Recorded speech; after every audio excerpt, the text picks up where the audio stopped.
மாவட்ட கழகத்தின் சார்பில் கழகத்தினுடைய பொதுச் செயலாளர் அவர்களுடைய அறிவிப்பின்படி இன்றைய தினம் செயல் வீரர்கள் வீராங்கனை கூட்டம் ஆலோசனை கூட்டம் நடைபெற்று அந்த கூட்டத்திலே கழகத்தினுடைய பணிகள் முழுமையான அளவுக்கு முடுக்கிவிடப்பட்டது. குறிப்பாக உறுப்பினர் உரிமை சீட்டு எந்த ஒரு இயக்கத்திலும் இல்லாத அளவிற்கு 2 கோடிக்கு மேற்பட்ட உறுப்பினர்கள் தம்மை உறுப்பினராக நினைத்துக் கொண்ட சூழ்நிலையில் அவர்களுக்கெல்லாம் அந்த உறுப்பினர் உரிமை சீட்டு வழங்கப்பட வேண்டும் என்ற வகையில் அதை உறுதிப்படுத்துவதற்காக ஒவ்வொரு வட்டத்திலும் நேரடியாக சென்று உறுப்பினர் உரிமை சீட்டு வழங்குகின்ற அந்த நிகழ்ச்சி ஏற்கனவே செய்யப்பட்டு தலைமை கழகத்தால் நம்முடைய முன்னாள் அமைச்சர் திரு பச்சைமால் அவர்கள் அறிவிக்கப்பட்டு அவரும் இங்கே வருகை தந்து அந்த நிகழ்ச்சியில் பங்கு கொண்டிருக்கிறார் என்பதை நான் இந்த நேரத்தில் மகிழ்ச்சியோடு சுட்டிக்காட்ட கடமைப்பட்டிருக்கின்றேன். குறிப்பாக இன்றைய தினம் நீங்கள் பார்த்துருப்பீங்க, அதாவது இந்திய விமானப்படையினுடைய சாகசங்கள். இந்த இந்திய விமானப்படை சாகசங்கள் சொல்லும்போது சென்னையை பொறுத்தவரை இது பெரிய வரப்பிரசாதம். ஏன்னா ஒரு பெரிய அளவுக்கு உயிரை பணயம் வைத்து அதுவும் போர்க்காலங்களில் அதுவும் நாட்டை காப்பாற்ற வேண்டும், நமக்கெல்லாம் பாதுகாப்பு கொடுக்க வேண்டும் என்ற வகையில் ஒரு பாதுகாப்பு படையினுடைய அதாவது மிலிட்ரி, அதாவது டிஃபென்ஸ், அதே போல் ஆர்மி, நேவி, ஏர்ஃபோர்ஸ் இதனுடைய பங்கு என்பது ஒரு அளவிட முடியாத ஒரு பாராட்டுதற்குரிய ஒரு விண்ணளவு கூட பாராட்டலாம். அந்த அளவுக்கு ஒரு பெரிய அளவுக்கு பாராட்டுதற்குரிய ஒரு விஷயம். அவர்கள் ஒரு சென்னையை தேர்ந்தெடுத்து அதன் அடிப்படையில் அந்த விமான சாகசப்படை நிகழ்ச்சி நடந்ததாக சொன்னால் அதுக்கு முழு ஒத்துழைப்பு யார் கொடுக்கணும்? ஒரு மாநில அரசாங்கம் கொடுக்கணும். ஏற்கனவே விமான சாகசப்படை நடத்துகின்ற அந்த ஏர்ஃபோர்ஸ், அதாவது மிலிட்ரியை சார்ந்தவங்க தெளிவாக சொல்லியிருக்காங்க. என்ன சொன்னாங்கன்னா 15 லட்சம் பேர் இது வருவாங்கன்னு சொல்லிட்டு, அந்த 15 லட்சம் பேர் வருவாங்கன்னு சொன்னோன்னா மாநில அரசு என்ன பண்ணியிருக்கணும்? உஷாராக இருக்கணுமா இல்லையா? உஷாராகலை, தூங்கிட்டாங்க. இன்டெலிஜென்ஸ் என்ன பண்ணியிருக்கு? சென்னை ஏற்கனவே ஒரு 60-70 லட்சம் பேர் இருக்கிறாங்க.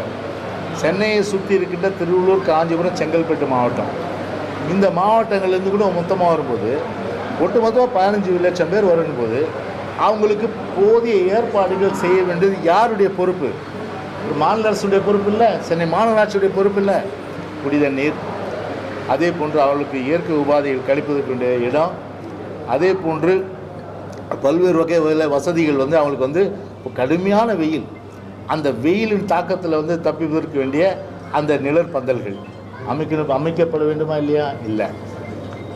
கடற்கரையில் மட்டும் மத்திய மாநில அரசு அதிகாரிகள் அவர்கள் மட்டுமே பார்த்தீங்கன்னா உட்காருவதற்கு நல்ல ஏர் கூலரோடு போட்டு வசதி பண்ணி அவங்க அந்த ஃப்ளைட்டை பார்த்தாங்களொழிய மேலே போகிற விமானத்தை கீழே எவ்வளோ கஷ்டப்படுறாங்க மக்கள். ஒரு குடிக்க தண்ணி இல்லை, இயற்கைபாதை கழிக்கிறதுக்க முடியல. அது மட்டும் இல்லை, நெடுந்தூரம் நடந்து வருகின்ற ஒரு நிலைமை அவங்களுக்கு ஏற்பட்டிருக்கு. அதாவது கிட்டத்தட்ட பார்த்தீங்கன்னா ஒரு 11 to 1 மணின்னு நினைக்கிறேன் அந்த ஷோ. பீச் ஸ்டேஷன்லேருந்து நடந்து வரணும்னா எப்படி முடியும்? குழந்தைய தூக்கிட்டு. அப்போ பேருந்து வசதி ஏன் விடல? ஒரு ஆன்டிசிபேட் பண்ண வேணாவா நீங்கள்? ஒரு அரசாங்கம் ஸ்டாலின் பேருந்துன்னு சொல்கிறீங்களே நீங்கள். ஒரு ஒரு சமயோசிதமாக மொத்தம் எந்தெந்த மாவட்டங்கள் எவ்வளோ பேர் வருவாங்க மொத்தம் முன்கூட்டி அனலைஸ் பண்ணி அதன் அடிப்படையில் பேருந்து வசதி, ஒரு சிறப்பு ரயில், சிறப்பு பேருந்து வசதி விட்டுருந்தா இந்த பிரச்சனை இல்லை. நீங்கள் ஊடகங்களில் பார்த்துருப்பீங்க எந்த அளவுக்கு இந்த ரயில்வே ஸ்டேஷன்களில் மக்கள் கூட்டங்கள் நிரம்பி வழிந்து கிட்டத்தட்ட ஒரு 7 கிலோமீட்டர் 5 கிலோமீட்டர் நடந்து வெயிலில் கஷ்டப்பட்டு இந்த ஆட்சியை சபிச்சுட்டு போனாங்க. அந்த அளவுக்கு ஒரு சாபத்துக்குள்ளான வகையில் தான் இந்த அரசு இன்றைக்கி எந்தவித ஒரு நல்ல நிகழ்ச்சிக்கு ஒரு முன்னேற்பாடான நடவடிக்கை செய்யாமல் மக்களை ஒரு படாத பாடுபடுத்தியிருக்கு. ஒரு ஃபார்முலா 4 கார் ரேஸ்க்கு அதுக்கு மட்டும் நீங்கள் என்ன பண்ணீங்க? 15 நாள் மெனக்கெட்டு 10,000 பேர் அதை பார்க்குறான். 10,000 பேர் பார்க்குறதுக்கு 15 நாளில் revenue department, BDO department, corporation, metro water, electricity, public department, எத்தனை டிபார்ட்மெண்ட் பாருங்கள். நான் சொல்கிறது மினிமம் 6 டிபார்ட்மெண்ட், 10 டிபார்ட்மெண்ட் 15 நாளாக டே அண்ட் நைட்டு வேலை பார்த்தீங்க நீங்கள். ஆனால் 15 லட்சம் பேர் வராங்க. அதுவும் ஏழையில் நடுத்தர மக்கள், சுற்றுப்புற மாவட்டங்களுக்கு ஒரு நாளையாவது நீங்கள் இதை பற்றி ரிவ்யூ பண்ணியிருப்பீங்களா? இல்லை ஒரு நாளைக்காவது வந்து நீங்கள் அந்த இடத்த போய் பார்த்து என்னென்ன ஏற்பாடுகள் செய்யணும்? விசாலமான இடம் மெரினா பீச்சுன்றது. கிட்டத்தட்ட லைட் ஹவுஸ்லேருந்து நம்முடைய அம்மா நினைவிடம், அதே போல் அண்ணா சதுக்கம், இந்த இடம் பார்த்திங்கன்னா கிட்டத்தட்ட 3.5 கிலோமீட்டர். இந்த 3.5 கிலோமீட்டரில் ஒரு ஷாமியானா போகிறதுக்கு எவ்வளோ செலவாகும்? 2 பக்கமும் போடலாமே. ஷாமியானா போட்டால் என்ன ஆகும்? ஒரு 100 கோடி செலவு பண்ணுங்களேன். அவங்க அப்பா செலவுக்கிறதுக்கு மட்டும் 90 கோடி பண்ணுறீங்க.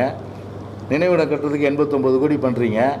அதுக்கப்புறம் வந்து ஊரெல்லாம் வந்து அவங்க அப்பா பேரில் நூற்றாண்டு மண்டபம், நூற்றாண்டு கட்டிடம், அப்புறம் வந்து அவங்க அப்பா இப்போது இருக்க ஸ்டாலினுடைய அப்பா கருணாநிதி, அவங்க அம்மா வந்து தயாளம்மையார், அவங்கள வந்து ஒரு அறக்கட்டளை எங்கே நம்ம யானைக்கவனியில் அங்கே ஒரு அறக்கட்டளை, அது ஒரு பில்டிங்கு.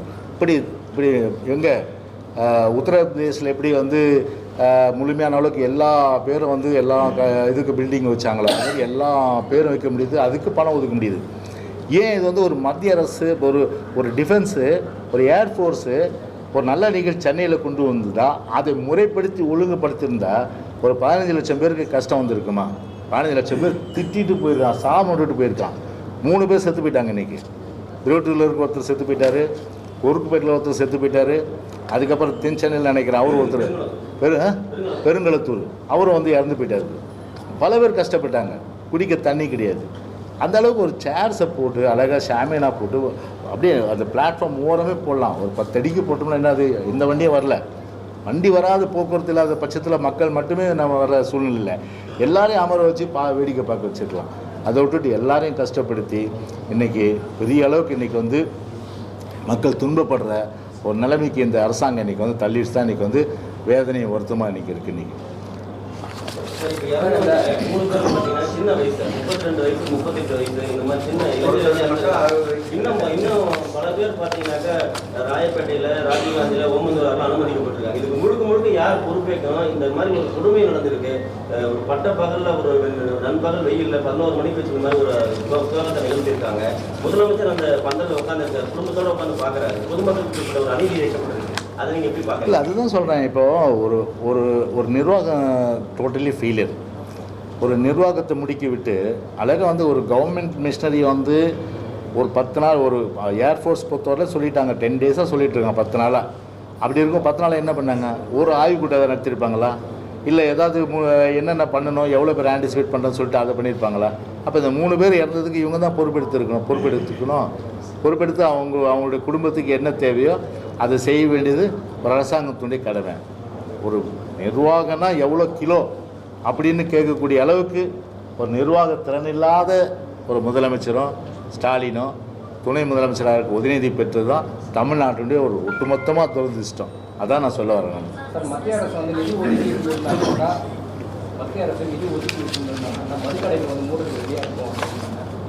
மத்திய அரசாங்கம் பணம் வந்து ஒதுக்காதனால தான் மதுக்கடைகளுக்கு சென்று இல்லை, இப்போது டாஸ்மாக் பொறுத்தவரையில் ஸ்டாலின் வந்து இதே நாங்கள் வந்து ஆளுங்கட்சி காலத்தில் அவங்க குடும்பத்தை சார்ந்தவங்க கட்சிக்காரங்க எல்லாம் கருப்பு சட்டை கருப்பு பேண்ட்டு போட்டுட்டு எல்லாம் வந்து ப்ளக்கார்ட் பிடிச்சாங்களா இல்லையா? சொல்லுங்கள். நாங்கள் டாஸ்மாகை உடனடியாக வந்து இருக்கக்கூடாதுங்க. அப்போ அன்றைக்கி பிடிச்சிங்க இல்லையா? சரி, ஆட்சி இப்போ வாக்குறுதியில் என்ன கொடுத்தீங்க? படிப்படியாக முன்னீங்க. படிப்படியாக எங்கே முன்னீங்க நீங்கள்? இப்போ இந்த ஆட்சி பொறுப்பு வந்து கிராஃபை பாருங்கள். கிட்டத்தட்ட வந்து 30,000 கோடி இருந்தது வருமானம், 52,000 கோடி ஏறி இருக்குது. இப்போ அந்த 52,000 கோடினா 20,000 கோடி வந்து எப்படி வந்தது அரசுக்கு? அப்போ முழுக்க வந்து ஒரு சரக்கு விற்கிறதுல முழு வீச்சா அதில் ஆர்வம் காட்டுற ஒரு அரசு தான் இந்த கார்ப்பரேட் விடியாத அரசாங்கம். அதான் இன்றைக்கி எல்லோரும் குடிங்க அப்படின்ட்டுன்னு அந்த வகையில் தான் இன்றைக்கி வந்து செயல்படுது. அதனால் போகாத ஊருக்கு வழி தேட வேணாம். முழுக்க அது பார்த்தீங்கன்னா மாநில அரசு தீர்மானம் பண்ணாலே போதும். இதில் வந்து பார்த்தீங்கன்னா வந்து ஆதி காலத்தில் என்ன மதுவிலக்குனா மத்திய அரசு எப்போது வந்து கருணாநிதி தான் முதல்ல வந்து குடிக்க கற்றுக் கொடுத்ததே. குடியே இல்லாத தமிழ்நாடு. ஆனால் குடிக்க கற்றுக் கொடுத்தது பார்த்தீங்கன்னா திராவிட முன்னேற்ற கழக திரு கருணாநிதி. அன்னைக்கு ராஜாஜி போய் கையும் காலை பிடிச்சி கெஞ்சினார், இதை கொண்டு வராதிங்கன்ட்டுன்னு. ஆனால் அதெல்லாம் உதாசீனப்படுத்திட்டு 1971-72 வாக்கில் யார் கொண்டு வந்தது மதுவை? கருணாநிதி தான் கொண்டு வந்தார். அதனால் முழுக்க முழுக்க பார்த்தீங்கன்னா மாநில அரசு நினச்சா முழுமையாக அது வந்து க்ளோஸ் பண்ண முடியும். ஆனால் நாங்கள் என்ன கேட்குறோம், தேர்தல் வாக்குறுதியிலையும் அதே போல் நீங்கள் எதிர்க்கட்சி, நாங்கள் ஆளுங்கட்சியாக இருக்கோம், நீங்கள் எதிர்க்கட்சியாக இருந்தால் நீங்கள் என்ன செஞ்சீங்க, அதை தான் நீங்கள் வந்து இப்போ பண்ணுங்கன்ற. அதை நீங்கள் காற்றுல பறக்க விட்டுட்டீங்களா? இப்போ இன்னொன்று பாருங்கள், இப்போ வந்து அருமை ஸ்டாலின், அவருடைய அருமை மைந்தன் யார் உங்களுக்கு தெரியும், உதயநிதி. இப்போ என்ன அமைச்சராக இருந்து கோபாலபுரத்து கொத்தடிமையினுடைய கோஷம் காரணமாக அவர் வந்து துணை முதலமைச்சராக இருக்கார். துணை முதலமைச்சர் ஆனால் அவர் வந்து ஒரு அரசு பொறுப்பு தானே, அரசு பொறுப்பு தானே. ஒரு அரசு பொறுப்பில் உள்ளவங்க, ஒரு அரசு ஊழியர் அரசு பொறுப்பில் உள்ளவங்க ஒன்று தான். இப்போ நான் இப்போ பச்சை மாதம் வந்து அமைச்சராக தான், நானும் வந்து அமைச்சராக இருந்தேன். அந்த காலத்தில் எல்லாம் வந்து கவர்மெண்ட் சர்வெண்ட் தான் நாங்கள். Public servant, government servant public servant. ஏன்னா வந்து சேலரி வாங்குகிறோம் நாங்கள். அப்படி சேலரி வாங்கும்போது அரசு ஊழியரை தான் ட்ரீட் பண்ணுவாங்க, பொது ஊழியராக. அப்படி இருக்கும்போது ஒரு கட்சி நிகழ்ச்சிக்கு போகும்போது நீங்கள் எது வேணாலும் போட்டுங்க, உங்கள் கட்சி கொடி பெருசாக மூஞ்சி இங்கேருந்து கால் வரையில் போட்டுங்க, உங்கள் சின்னத்தை இதுலேருந்து இது வரையில் போட்டுங்க, எங்களுக்கு அது மாறுபட்ட கருத்து இல்லை. ஒரு அரசு நிகழ்ச்சி, அதுவும் வந்து ஒரு கவர்னர் வர்றாரு, கவர்னர் இப்போ ஒரு பதவியேற்பு நிகழ்ச்சியில் கவர்னர் பக்கத்தில் உட்காந்து கட்சியினுடைய சின்னம் இருக்குது, கட்சியினுடைய கொடி இருக்குது. அது மட்டும் இல்லாமல் பார்த்திங்கன்னா வந்து இது மற்ற அரசு நிகழ்ச்சிகள் அதிலெல்லாம் பங்கு பெற்றால் வெறும் இந்த டிஷர்ட்டு, சட்டையே இல்லையா அதை இவருக்கு உதயநிதிக்கு நான் கேட்குறேன், சட்டையிலாம் கூட நாம் கொடுத்துலாம் ஒன்றும் பிரச்சனை கிடையாது, சரிதானே? அவர் கேட்டால் அனுப்பி வச்சிடலாம். அவரை சட்டையே இல்லை போல் இருக்குது, பாவம் ரொம்ப ஏழை அவர். அதில் டிஷர்ட்டு தான் போடுவார் அவர். டிஷர்ட்டை போட்டுட்டு அதில் வந்து ஒரு அவங்க கட்சி சின்னத்தை போட்டுட்டு அதில் வந்து கொடியை போட்டுட்டு கவர்மெண்ட் ஃபங்க்ஷன், அது வந்து ஏற்புடையதா சொல்லுங்கள்? நீங்கள் கட்சி நிகழ்ச்சிக்கு போகும்போது ஊருக்கு கொடுத்து போகும்போது போங்க, எங்களுக்கு மாறப்படாது. அரசு நிகழ்ச்சியின் ப்ரொசீஜர் இருக்குது. 2019 அன்றைக்கி நம்ம அண்ணன் எடப்பாடி முதலமைச்சர் காலத்தில் அன்றைக்கி பப்ளிக் அட்மினிஸ்ட்ரேட்டிவ் ரிஃபார்ம்ஸ், அதாவது இப்போ பர்சனல் அண்ட் அட்மினிஸ்ட்ரேட்டிவ் ரிஃபார்ம்ஸ், அந்த டிபார்ட்மெண்ட் மினிஸ்டர் நான் ஒரு ஜியோ ஒன்று போட்டோம், அரசு உத்தரவு. எல்லாம் கேளுங்க க்ளீனாக. அதாவது பார்த்தீங்கன்னா என்ன சொல்கிறேன்னா, government servants are required to wear neat, clean, formal attire that is appropriate to the workplace setting so as to maintain the decorum of the office while in duty. அதாவது டியூட்டியில் இருக்கும்போது லைக் சாரி ஆர் சல்வார் கமிஸ், டியூட்டியில் இருக்கும்போது சல்வார் கமிஸும் சாரியும் போடலாம், R churidar with dupatta இந்த case of female government. ஒரு அரசு பெண் ஊழியர் இருந்தால் நான் சொன்னேன் இந்த வகையில் சாரியோ சல்வார் கமிஸோ சுடிதாரோ வித் துப்பட்டாவோட போடலாம். அதே வந்து அவங்க வந்து இப்போ சர்வெண்ட்ஸ் அண்ட் ஷர்ட்ஸ் வித் அதே in the case of female government servants and shirts with formal pants or veshti dhoti, அதாவது அதே ஆண்களாக இருந்தால் அதை என்ன சொல்கிறாங்க, சட்டை ஃபார்மல் பேண்ட்ஸ் ஆர் வேஷ்டி அப்ராக்கெட்டில் dhoti, reflecting Tamil culture or any Indian traditional dress or any Indian இதுதான். டிஷர்ட் வந்து ட்ரெடிஷ்னல் ட்ரெஸ், அது டிஷர்ட்டு. ஒரு வீட்டில் வந்து நம்ம வந்து ஒரு வாக்கிங் போவோம், அப்போ நம்ம டிஷர்ட் போடுவோம். அதே போல் நம்ம வந்து ஒரு ஃப்ரெண்ட்ஸோடு நம்ம வந்து ஒரு கேம் விளையாடுறோம், அப்போ டிஷர்ட் போடுவோம். ஒரு அரசு நிகழ்ச்சியில் போய் டிஷர்ட் போட்டு போவாங்களா யாராவது? உலகத்துலேயே அரசு நிகழ்ச்சியில் டிஷர்ட் போட்டுன்னு போன ஒருத்தர் உதயநிதி தான் இல்லையா? அதுவும் வந்து அது டிஷர்ட்டு போடுறது தப்பு நான் சொல்ல, நீங்கள் வந்து கட்சி நிகழ்ச்சிக்கு மற்ற நிகழ்ச்சி பண்ணுங்கள். டெக்கரம்னு ஒன்று இருக்கு இல்லையா, அந்த டெக்கரத்தை ஃபாலோ பண்ணாமல் அதுலேயும் வந்து தப்பு பண்ணிவிட்டு அதுலேயும் வந்து பார்த்திங்கன்னா உங்கள் கட்சியினுடைய அந்த வந்து சிம்பலை போட்டு சின்னத்தை போட்டு அது கொடியை போட்டால் இது ஏற்புடையது அல்ல.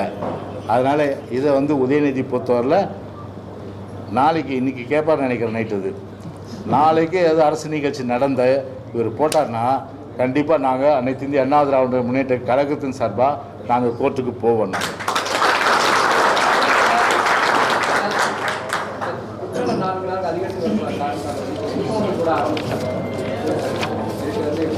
என்னப்பா